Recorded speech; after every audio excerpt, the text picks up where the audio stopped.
சேலத்தில் அதிமுக மற்றும் பாமக பிரமுகர்களிடையே தள்ளுமுள்ளு ஏற்பட்டுக் கொண்டிருக்கிறது. எதற்காக இந்த பிரச்சனை நடைபெற்றுக் கொண்டிருக்கிறது என்பது குறித்து அங்க இருக்கக்கூடிய நம்முடைய செய்தியாளர் ரியாஸிடம் கேட்கலாம். ரியாஸ் வணக்கம்.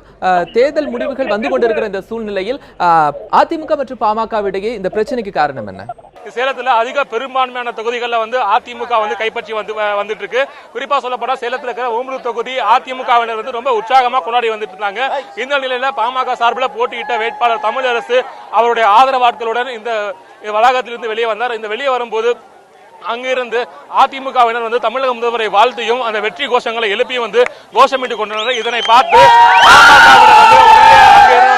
அவர்கள் மீது செருப்பு வீசியும் தொடர்ந்து தாக்குதலில் ஈடுபட்டாங்க.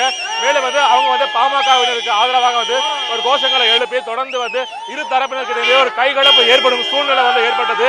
இதனை அடுத்து அங்கிருந்த பாதுகாப்பு பணியில் இருந்த காவல்துறையினர் உடனடியாக தடுத்து நிறுத்தி அவர்களை சமாதானப்படுத்தி அனுப்பினார். இருந்த போதிலும் சுமார் அரை மணி நேரத்துக்கு மேலாக இரு தரப்பினருக்கு இடையே கைகலப்பு ஏற்படும் சூழ்நிலை உருவாகினது. இந்த நிலையில அங்கு இருந்த படம் பிடித்துக் கொண்டிருந்த பத்திரிகையாளர்கள் மீது பாமகவினர் செருப்பு வீசி தாக்குதல் நடத்தினர். தொடர்ந்து அதிமுகவினர் அதிமுகவுக்கு ஆதரவாகவும் தமிழக முதல்வருக்கு ஆதரவாகவும் கோஷங்களை எழுப்பவே தொடர்ந்து பாமகவினரும் அதற்கு எதிர் கோஷங்கள் எழுப்பினர். இதனால் இந்த பகுதியில் கைகலப்பு ஏற்படும் சூழ்நிலை ஏற்பட்டது.